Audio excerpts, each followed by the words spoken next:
Constitution Day presentation. As a presentation of the Arts and Lectures Committee, as an ambassador of the Arts and Lectures Committee, I want to welcome you all and welcome our speaker, Professor C. Casey Cobb.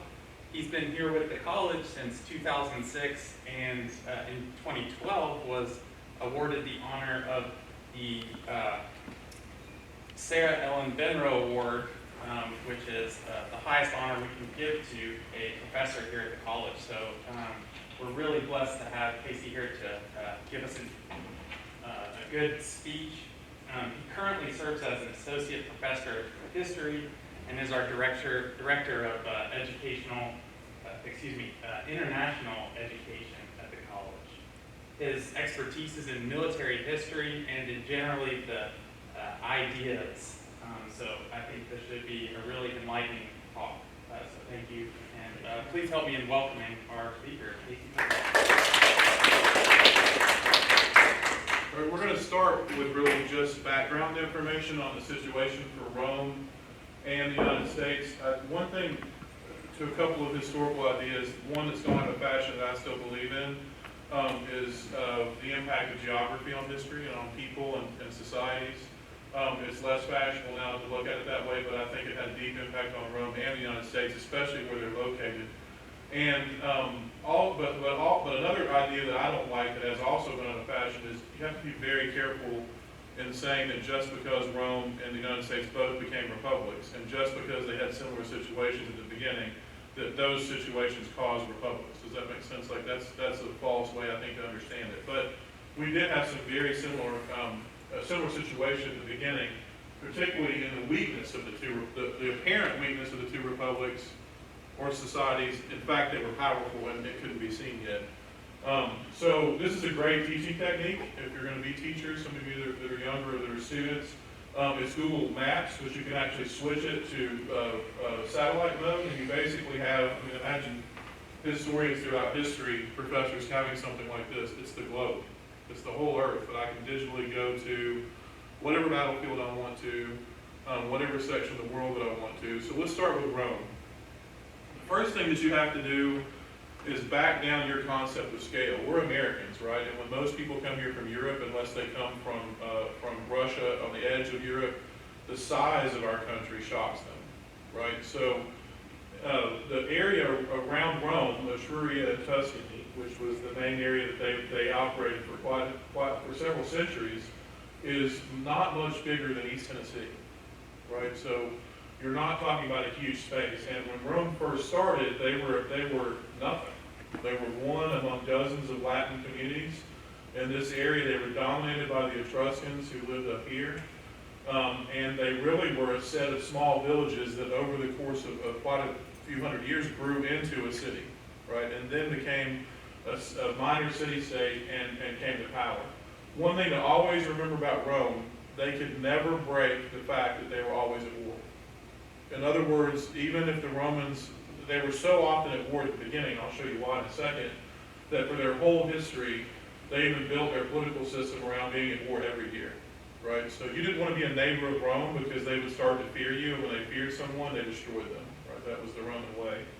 So at the beginning, let's look at their situation. They're really tiny little city here that's very defensible. It's built in the center of 7 hills, all of which had fortifications. And so they were able to build a little bit of a base. Let's look at their advantages first. Okay, I'm going to go back to over here a little bit to start the presentation to move this up and down. So if you look along this coastline, they were in a major position to dominate trade. Down here were the great Greek cities, and down here were the Phoenician cities, especially Carthage, that controlled trade. And so even back then, people wanted to get cool things like Carthaginian glass that was really a light blue color that nobody else knew how to make, and they'd pay a lot of money for it. And so the way Rome became rich at first was there was only 2 ways that stuff came into Italy. There were no good ports up here at the time. So it either came through the Greeks and by road up to Rome, or it came in through their port that they eventually dominated Ostia, and they traded it out to the Etruscans and other people up here, okay? So what are you going to do? If you're in the center of a trade network and you want to get rich, you charge everybody to go through your city or past your city. and move things back and forth. And so if you start doing that to people, I like to ask my students questions, they're going to love you or hate you probably. They're going to hate you because you're taking, if something should cost $1, it's going to cost $1.50 and you got the 50 cents. And so that was actually one of the reasons they were constantly at war. Next big advantage, all of this territory in the center of Rome, center of Italy, is volcanic soil, right? So as soon as the Romans were able to build their population up a little bit, it was incredibly easy for them to build large populations, right? Later when we talk about how they were able to convince their young men to serve the Republic and be willing to die for it at any time to save the Republic, large population, people willing to fight and die, great armies, if that makes sense, right? They were very much a farming community at the very beginning, but they grew to be much more than that, to be traders and that kind of thing. Now their disadvantages. They are surrounded. Any historian will tell you that most likely Rome shouldn't have happened. But why would I say that? Because they had just so many powerful enemies. Just around them were other Latin tribes, all of which were more powerful. Cities like Abbas Longa, and Adjouay and these other cities. And then if you go a little farther out in the mountains, there were mountain tribes like the Samnites and the Marsi and other tribes. North of them were the Etruscans, who probably would have snuffed the Romans out if they were unified, but they lived in several dozen small cities and they warred with themselves, right? So because they weren't unified, they couldn't take the Romans down. Down here were great Greek city-states. Toronto here, when the Greeks would have too much population, they would literally make a few thousand of their civilians leave and go build a new city. And so this was called Magna Graecia, Greater Greece. On the island of Sicily, which was very important at that time because it was the breadbasket of this area too, it produced a lot of grain. This was the most powerful city in Italy, even though it wasn't in Italy, which was Syracuse, which is a Greek city. And then down here, the incredibly powerful city of Carthage, which was a trading empire. These were Phoenicians, so if you know your Bible, they're related to the Philistines. And their main thing that they were great at was just dominating trade from Britain and West Africa, and then also from the eastern part of the Mediterranean into Italy. The Romans, by the way, are eventually going to completely, and I mean completely, destroy that civilization when they go to war. So up here were Gauls, and the Gauls at that time, when Rome was first becoming a country, were intermixed in Spain. They were in France. They were here. They were all the way across Europe and all the way down into northern Turkey, right? But they were even less unified than the Etruscans. They didn't even have cities. They lived in smaller villages, farming villages, and they weren't organized when they went to war. They were really scary. They were big. They painted themselves blue in combat, and could fight really well, but they couldn't organize like the Romans did. So eventually the Romans are going to overwhelm them. But they're beset by enemies on every side, right? They have advantages, they have disadvantages. Now, Rome, I'll show you the map later, that little Rome that seemed like nothing is going to dominate all of this. All of it. So it's a great story, right? The story of Rome. So how did our story begin? Do you think, let me ask this question, so hopefully somebody will answer it. Do you think anybody in 1787, when the Constitution was written, would see that we would become the greatest global empire in the history of the world? Military bases in over 100 countries. Our economy sneezes, the entire world gets the flu, not a cold. It hurts the entire planet. Nobody saw that coming. Jefferson wanted it to happen. Thomas Jefferson said that he hoped that someday we would build an empire of liberty that stretched as far as someone could imagine. I think he meant North America. He didn't mean the planet, right? But that is basically what's happened. We don't want to call ourselves an empire very often because it doesn't work very well with a republic, but we fit every criteria of an empire. The rest of the world would call you one, which probably means it's true. So what were our disadvantages at the beginning? Well, the Brits weren't gone, and I'm going to assume in the 1780s they didn't like us very much, although they traded with us quite a bit. We had just beaten them in the only war they had lost in 3 centuries. The only war that they had lost in 3 centuries. So they were probably angry. And they are still in Canada. They are still in the West Indies on quite a few sugar islands, and so they're around the United States. Florida was dominated by Spain and Louisiana, and then the French had interests that would eventually come into that area as well. And then Native Americans. Now, Native Americans, population-wise, were quite weak, but the big thing is Rome was expansive. remember what I was just telling you, they constantly expanded and took other territory. We don't want to admit this, but that's also the history of our country. And I don't see that as a negative thing. They were I mean, I do understand that people were being conquered and that kind of thing, but it's just, what we're doing today is talking about the success or failure of the two countries, the ability of them to build successful government. And so the government of both countries was based on having to have new territory for the next generation to expand into, to build farms, to have businesses. So that led to constant warfare. And Native Americans were on every side. The powerful Creeks of Georgia and the southeast, the Cherokees, my people, of western North Carolina up into Kentucky and East Tennessee, I mean, Choctaws, Chickasaws, all the way out into the west, having Native American tribes. And they were helped by the British. The British would provide them weapons anytime, most of the time they went to war with the United States. The United States has enemies, okay? The next thing is, almost every country in the world and all of the powerful countries in the world have a king, right?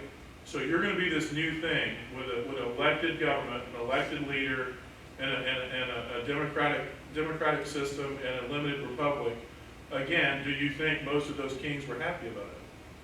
They saw it as a virus, right? A virus that will spread, and it will. 1787 is what? Is just 2 years before what happens in Europe. John, you know that. The French Revolution, right? So within 2 years of the Constitution being written, that virus of building republics and living in a semi-free state spread to Europe. Why do I say semi-free? We have to admit that at the beginning of our republic, it was not what we would now call a fully free country, right? It and Rome both were slave republics. So we have an ongoing revolution since then that has included more and more folks in becoming citizens and having freedom. Rome never got past that. They were a slave republic and an empire the entire time. But you understand what I'm saying? They have enemies all around, the United States does. So if you were the Americans, though, at that time, we're not them. So you have to be careful. I make this mistake, not saying we, right? Because we aren't talking about us. We're talking about a completely different version of Americans. Similar, but many differences. They get this exciting thing. They get to create a country, right? They get to start a country, and they get to decide how it's going to work and who's going to have power and how you're going to do that and all of that, as did the Romans. The Romans went through the same thing. They got to decide how their country would work. We did it. The United States decided to write a written constitution, which became very revolutionary in the world. I didn't look it up. I should have for this speech, but the vast majority of countries in the world now have a constitution that's written on our model. The Roman Constitution was like the British Constitution. It was by precedence. It was tradition, precedence, religious law, and what was called the 12 Tables, which were a series of laws, but not an actual constitution that says the government works like this.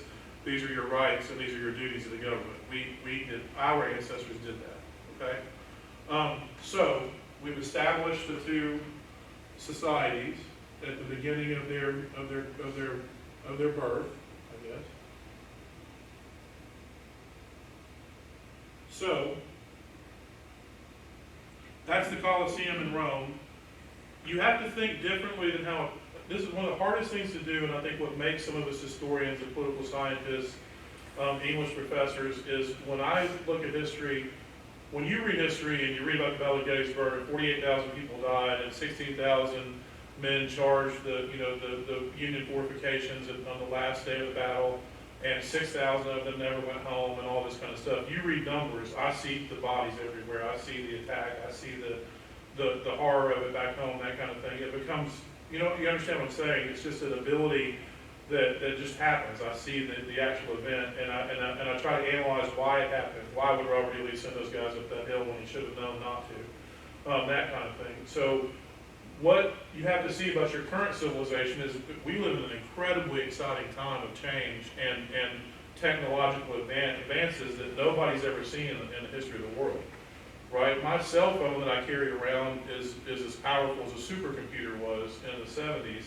And there weren't smartphones 10 years ago, real smartphones like we have now. So who knows what's going to happen in the next 10 years. So we tend to look forward in a progressive way. I don't mean the term political progressive, so don't get mad at me using that term. In history, when we look at progressive, we mean that a society like ours looks at the future is going to be better, right? It's going to there's going to be better technology. Maybe cancer will be cured. Maybe people will live 50 years longer than they do now. Who knows what? That's not how it worked in 1787, okay? There were no buildings except for a few churches as tall as the Colosseum that had been built after the Romans, right? When you were an educated and even someone that just read on your own person in 1787, you look backwards to the great civilization, right? We're building the great civilization. They look back to the one that they thought was great. Does that make sense so far? Okay. My wife says that I say that too much in presentations. But so when you start reading this, we have a big debate now. How important is college education? I don't want you to read this and see 24 to 55 original delegates went to a small liberal arts college and got a classical education. I don't mean that they solely wrote the Constitution and they had to be there to do it. Certainly well-read, intelligent people that never went to a college could have done it. It's the type of education they got in these places that matters. Okay, it looked back. So they copied the way that Romans did education, and so public speaking was incredibly important to a Roman. So rhetoric was a big part of this education. Being able to write well, incredibly important, although they would have a slave write it for them in many cases, but someone had to write well in the household. And having a basic sense of math, especially business math, and basic geometry and science were all important. And so that's what these colleges taught.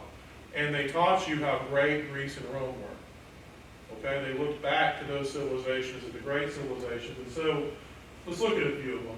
John Dickinson went to Middle Temple Hall in London, which is a lawyer's college in London. These are just a few of the 24. Charles Pinckney went to Christ Church College, which is part of Oxford. John Rutledge went to University, I have a terrible time pronouncing this the way the Brits do, but to Edinburgh University. James Madison went to New Jersey University, which is now Princeton. Rufus King went to Harvard. Alexander Hamilton, King's College, which is now Columbia, New York City. These are educated men that have read the 100 great books, that have learned to read most of them. If they got through college, all of them would be able to at least read Latin and Greek, right? College, like it or not, was much more difficult then than it is now. The kind of things that they had to do in that regard. They didn't have the science classes you have and that sort of thing, and higher math. But they had read about this great civilization. All of them, this is the first text you read when you learn Latin in a college like this, would have read Caesar's Gaul, which was his own propaganda, brilliantly written in Latin, about the conquest of France, what is now France, most of France. And so when they start looking for a society, think about it. Okay, Rome was weak, we're weak. Rome was new, we're new. I didn't add this, I should have already. Rome, at the very beginning, also became an idea. They didn't have enough people, so they had this idea, if there's anybody else in Italy that doesn't have a home, that wants to move to a new home, a new city and help us build it, as long as they come in and buy military equipment to help defend the city, their own military equipment, fight when they're asked to, and pay their taxes, and they are Roman. Right? Sound American? That doesn't last in Rome, right? They end up developing an aristocracy that divides the city by class. But at the very beginning, you could become a Roman by just moving there and doing something useful for the city, just like the United States. All right, this is my photo. I'm going to cheat a little bit from one of my drives that my wife and I have taken through France. But French, a lot of people that were wealthy, Thomas Jefferson, a lot of these folks did what are called the Grand Tour of Europe. Right, this was early tourism. They would go and start in London and go to Paris, and then by carriage or horse go all the way down through France, into northern Italy, across the Alps, and down to Rome. And everywhere you go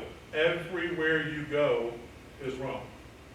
Right, when you go through France. What do I mean by that? This is an amphitheater, if you can tell. Taking my GoPro, I should have propped up the tourists over there, but this is in the city of Argenton-sur-Creuse. Creuse is a valley about 2 hours south of Paris, which the French consider to be the most French place in France. Many of them, it's just a beautiful place full of farms and small cities. Argenton is not the only Argenton, so you have to be clear, France, which one you're talking about.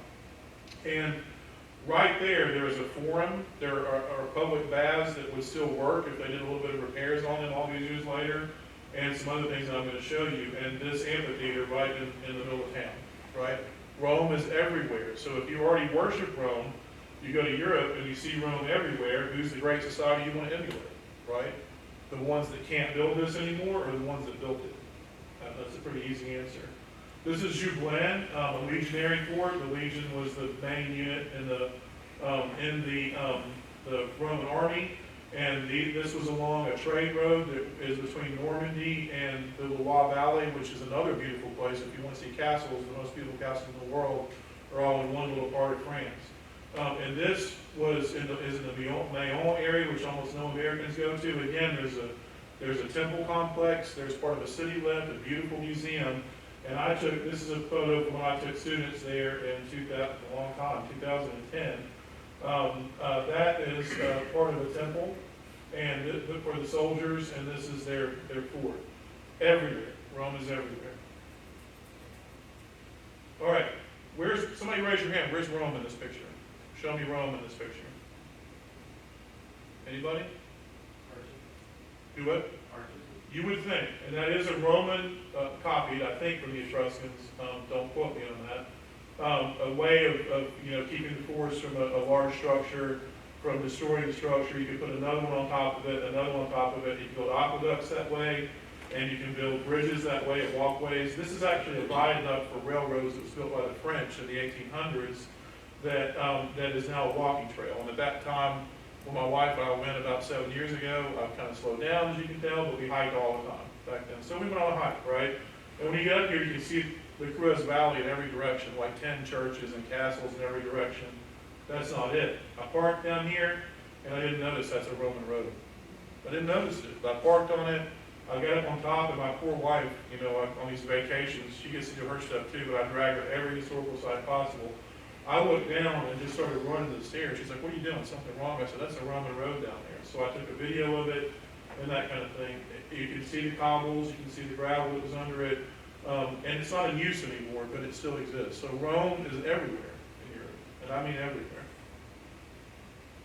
The next thing was, we did cut off something that. It's okay, don't worry about it. It's Roman might is what that says. This is a very famous moment in Roman history. This is the greatest leader of the Gauls, Vercingetorix, who has raised a huge army, if Caesar's telling the truth, of 200,000 men, and Caesar has crushed him. And so France, what is now France, the nation, the area of Gaul, is symbolically surrendering to Caesar. He will be executed a few years later in Rome. Caesar will go home in triumph because of this, and then go on to become, to try to become the first dictator of Rome, and so on and so forth. But the Gauls were a great people. They were once Europe. Like I said, they stretched from Turkey all the way up into where they still exist, in Ireland and a few other places, Wales, and Britain. So this was their image of it. This is how powerful. Remember little Rome, right? This is Rome at the extent of her power, okay? If there's a veteran in the room, you served in Iraq or Afghanistan, that's Basra. They're all the way down to Basra on the Persian Gulf. Now, within a few years of this, they choose voluntarily to surrender all of that territory outside of the line going east that I'm pointing out, because the emperor at the time didn't believe they could hold on to it, right? And so they moved back, and so this was the largest extent of the Roman Empire ever, from little tiny village to all of this. So another way to understand this, imagine if, God forbid, but every other empire has fallen, imagine if ours falls and completely falls, and 300, 400, 500, 1,000 years from now, someone is going to rebuild civilization. They see our dams and our skyscrapers, what's left of them, and our football stadiums, Neyland Stadium and places like that, whatever's left to see, they're going to see a great people, right? And they're going to want to emulate them in some way. So that's setting it up. Now, how do you get in here? You're not supposed to be here, right? Maybe somebody besides the professor could help me with this. What was the most dangerous event of change in the ancient world all the way up until the modern world that caused wars and famine and destruction and death? House of Dragons, if you watch that show, is all about it. It's the transfer of power. The transfer of power. His mother what happened to her? What just happened?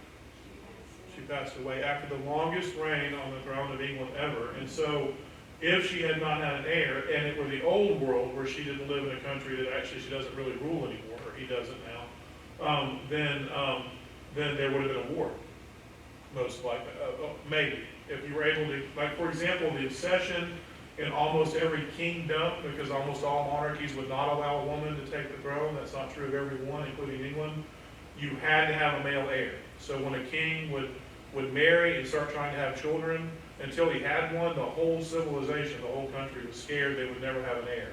Get an heir, and things are safer. And it gets pretty bloody in a lot of societies. For example, the Ottoman Empire, within about 100 years after that civilization came into being, the Ottoman sultans would kill all of their brothers when they became the leader of the country, so that nobody could grab one of the other brothers and try to start a revolution. They would kill them, literally have them murdered. Okay, now why is he here? Because that's more, Charles is not, oops, I messed up. Charles is not indicative of what a king was like back then. This is who?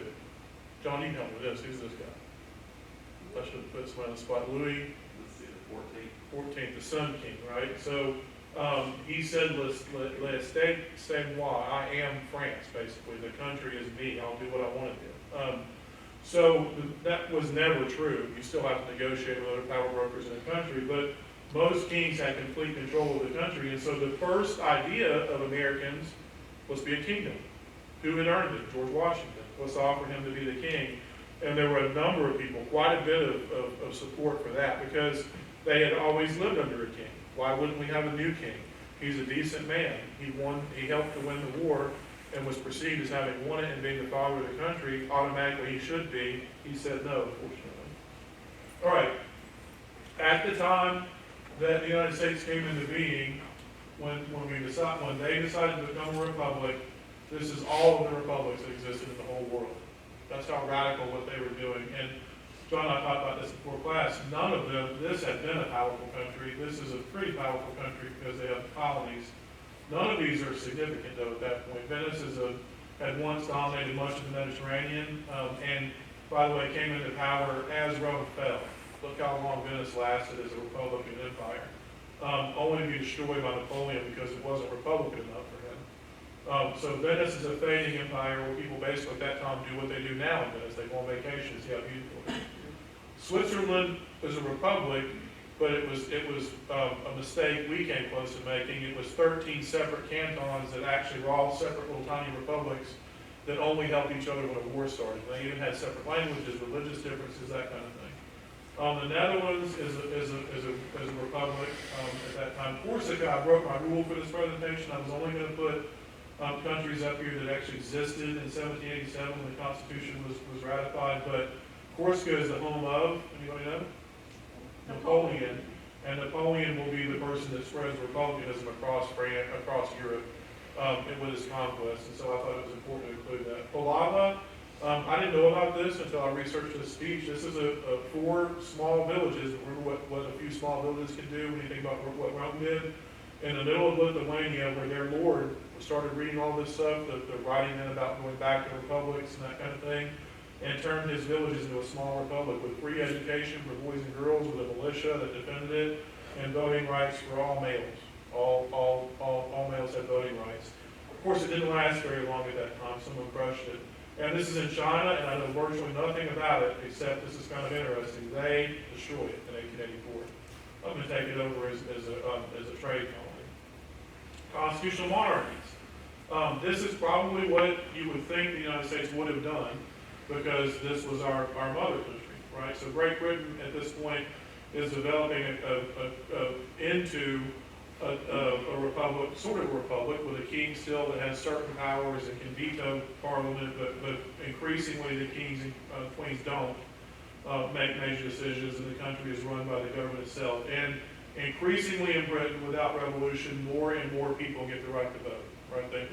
Like what happens in most republics, as you get rich and important your group, then you are able to force the people in charge to give you the right to vote or to allow you to take it from them. The Elector of Hanover is kind of cheating because at that time, King George III, George I had been the Elector of Hanover, which makes it sound like there's an election, but that's not true. It's a hereditary title. It just means that they have a vote in selecting I can't think, the Holy Roman Emperor. And it will be destroyed in 1815 after the Napoleonic Wars, when the people of Europe, the leaders, turned back to create real kingdom, so it doesn't last. And then Poland, if anybody knows the sad history of Poland, is being dismembered by the Russians, the Prussians, which is Germany, and the Austrians, also a German empire at this time. It will cease to exist in 1795 until it comes back in 1918, after World War I. Right? So what's the point of this? It might not look like a wise decision to become a republic. They don't seem to work. Like, there aren't that many of them. But our ancestors did. So the class, or the presentation is about, I say class because we teach so much, about the Roman roots of the Constitution, but really these are Aristotelian ideas, the ideas of mixed government, and for there to be 3 different types of government. If you can mix them, they would be the best. So you have the monarchy. Monarchy works great when the king or queen is mature, cares about their country, wants it to be safe, cares about their people, understands their role. It's a disaster when they're mentally ill, have less than their full faculties. For example, the Austrian Empire, the Habsburg Empire, at one time had an emperor that was so low in IQ that they eventually asked him to step down, and he did for his uncle. And he was asked once, "What's the best thing about being king?" And he said, "I get all the noodles I want to eat." And he was serious; it wasn't a joke. The aristocracy. Okay, every society, whether you like it or not, are going to have people that hold power because they're fabulously wealthy, because they're Jeff Bezos, because they're Elon Musk, because they've done something big, or they're LeBron James, or they're an actor or actress, or, a lot of us cry about that because they use it for political gain or to support the people that they support politically. Well, guess what? They have that power, like it or not. And in Rome, it's important to understand that's who came to dominate Rome. The system was set up to be a republic, but to make sure as much as possible that these guys are in charge, and guys, unfortunately, at the time. Democracy, the people, means the people. And so Cicero, who was one of their great thinkers and who was the Roman thinker, and who was of the greatest generation of Rome, which is the one that overcame Carthage, fought 3 wars, 2 wars, their grandchildren fought the 3rd. At the same time they conquered the great city of Carthage, they also conquered Greece and Macedonia, which were 2 great nations.